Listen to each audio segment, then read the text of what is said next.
Greetings, Spencer. So today we're just going to look at some of the synthetic longswords that we use. The first that we'll look at is Black Fencer. So Black Fencer can be bought from their website. I think they're located in Spain, or South Coast Swords, or Dark Age Creations if you're in North America. They are quite strong. They are over 2 pounds, which means they're getting pretty close to the weight of a steel sword, which is really good. This is the Federschwert model. It is a sword that we really like. It is very good. You can see other videos about synthetic swords and the pros and cons of them. The main difference between a synthetic sword and a steel is that the swords are always going to slide on each other, generally resulting in the sword always being on the strong, and they are lighter, so I find if you hit someone's sword down, they can bring it back up really fast, as opposed to steel. It's often a little bit slower to move it. So a couple of the things that are different to some of the other longswords: it does have an in-grooved spot for placing the thumb. I will say for beginners, it is somewhat of a hurdle to try and get over. It's not hard, but it's just not the easiest out of all the longswords that we have. The handles with Spec Heavies, your hands are going to be pretty much together. There's not going to be much wiggle room to really separate your hands. Whether you have the longsword or the Feder, they're identical in blade dimensions, the only difference being the shield that sticks out, but the blade itself is identical. Haven't heard of much of these breaking, however we have had one break. It broke directly under the handle, so it was likely more of a manufacturing defect, just some weakness right underneath that caused the break, as opposed to the cold or strain. One of the other Black Fencer ones we have is the 1.5-hand model. If you're wearing Spec Heavies, this is not easy to wear. Your hand will be fully on the pommel, which, because it's circle, it's not as comfortable to hold. We got it for a 1- and 2-handed sword. It's very easy to use one-handed, which is nice. The blade is identical, it just tapers off and ends sooner. It has a lot less bend, so will be pretty stiff on thrust, whereas these can bend quite a lot, and so they are very nice to take thrust.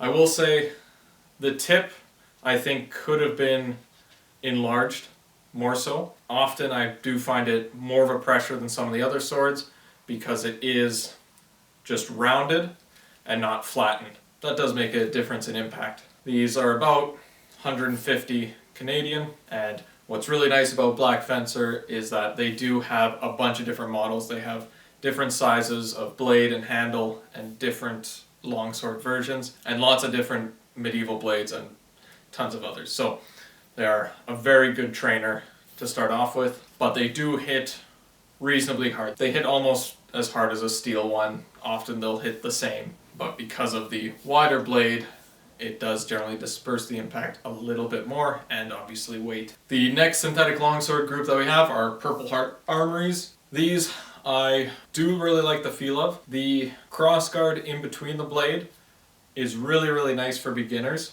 because they can easily switch to the thumb grip and have just no limitations, nothing to work over, and nothing to rub on the skin while they're trying to figure out how to do things. They do come with blunts on the end, but these almost always come off on all of our longswords. They'll eventually break or just get hit off. This is where the Purple Heart, I really like that it is a full hammerhead design, a spatulated tip, and this has the least amount of impact out of all the synthetic swords we have. I wish Black Fencer would also use that. And it is a bendier sword a little bit.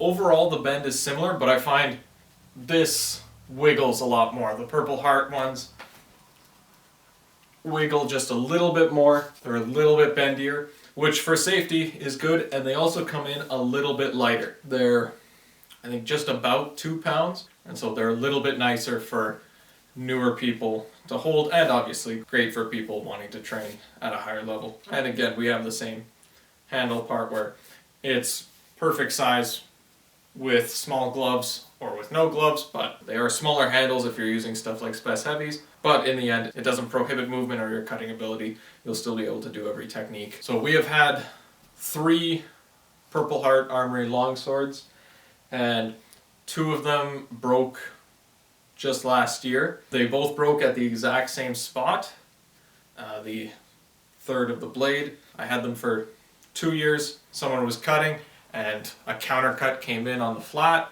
and snapped the blade. So it wasn't on a thrust, it was just purely a slap to the side, which was definitely surprising, especially for both of them. Now, Christian at Purple Heart Armoury was nice enough to send me the new one at a discount without the pommel, and so I just take the pommel from this one and put it on it. I was told by him to make sure the sword stays in humidity, to soak it in water, to try and get its strength back. And what was funny, Black Fencer, after the one that broke, they told us that it should be kept dry and not get humid at all. So complete opposites from both of them on how to not let your swords break. So for swords that going in we initially thought were indestructible, to have 3 break, 2 in one day, was quite a surprise. Again, we're in the cold, we're training in a often barely heated environment, so that's probably why they broke, is from the cold. We're likely not going to use them in the winter and just stick with steel. We also have from Purple Heart Armoury arming swords, which I really like. The balance, everything moves great. Good, strong, solid spatulated tip. The bend is less on an arming sword, so these do jab with a little bit more force, but there's enough bend that nothing is problematic. And one thing with the arming swords, I do really like the handle shape, and I find it very easy to switch to different grips, especially for using messer combat. However, the same cannot be said for the messer I have for Purple Heart Armoury. I find it, once I go into a thumb grip, I can't get out of it easily. Obviously I can without gloves, but it is reasonably awkward and hard to get into it. 2 reasons for that. One, it is a squared handle, which once I turn, it fits into my hand, and it's just a difficult time actually getting it back into my hand without the thumb on the grip. And the guard going over top I find difficult, especially when the blade is pretty thin. I just end up pushing air and don't end up switching grips, so it's a difficult thing, especially with gloves. And I find with this, if I'm wearing gloves, I just have to pick one of the grips. I don't know if the Black Fencer one would be better. It looks like it does have a rounded handle, but we've never used one. Overall, I find it just a lot easier to use all my messer sparring and techniques with the arming swords, because this was a little bit too difficult to end up using. Maybe with more practice and different gloves I'll be able to actually switch, but at the moment this was not easy enough to use, and it is a very stiff blade, doesn't bend, but doesn't really need to. It also doesn't have a widened tip, but again, it's not a sword that you're thrusting with a whole lot. You're generally only going to get in with a wind, and then it can be very controlled. So overall, these long swords, they do have a reasonably small point of balance of about 2 inches, meaning they are very fast, very nimble, and very good for people starting off.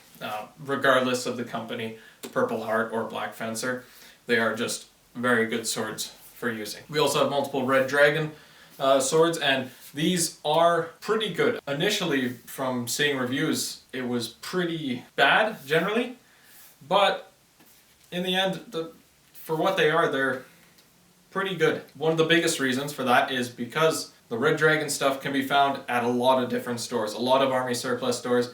Amazon.ca has this on Prime, and so it's very easy to get, about 100 Canadian. It is a solid sword. Usually when I see reviews, they talk about how it's too floppy.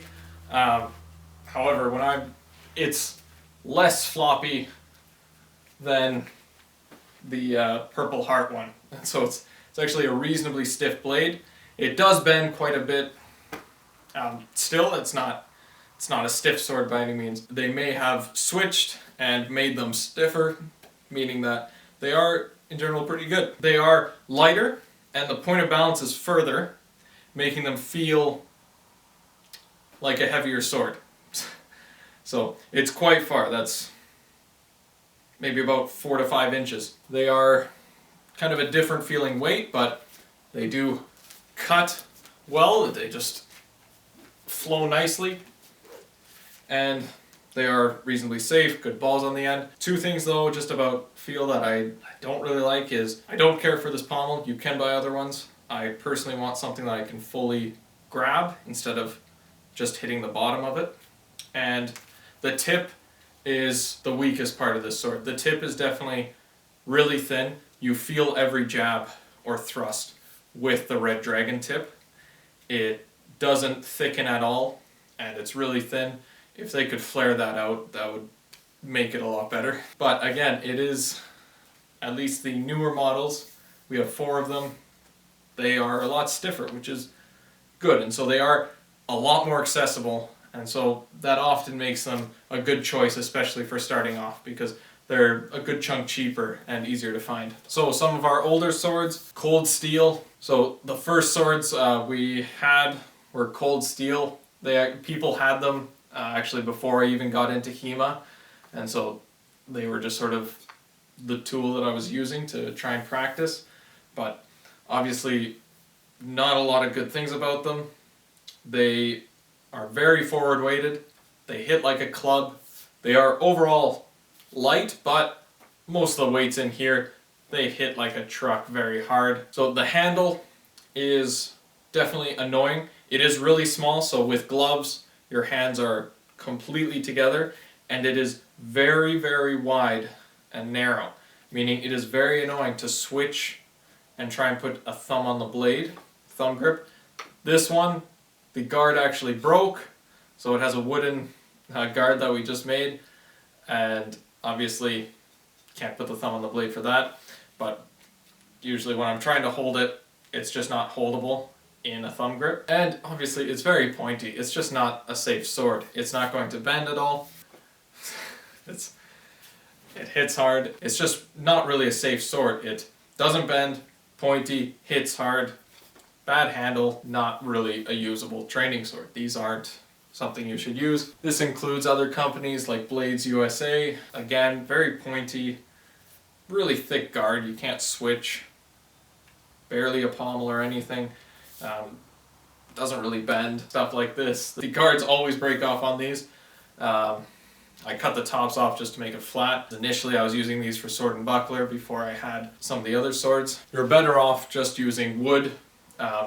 Just find some sort of stick, drill a hole through it, stick a dowel in, and you have a cross guard that you can then use to practice techniques with a very light sword. And it's not going to hit hard. You can make sure it has a safe enough tip. Obviously it won't be for sparring, but you can at least train the techniques in a safer way than with the cold steel ones. And you can even just use a dowel and drill a screw in on one side. This one's made for saber, but you can just drill 2 screws in and make it good enough for longsword with the cross guard. These are better options than cold steel. In the end, just save up. I think cold steel ones at Blade USA are usually around $50 to $70. Just save the extra $50 to $30 and buy a Red Dragon, or save a little bit more to $150 to get a Black Fencer or Purple Heart one. So these were just our medieval blades. We will do our sabers and other swords in a different video. Thanks for watching. Keep studying. Keep practicing.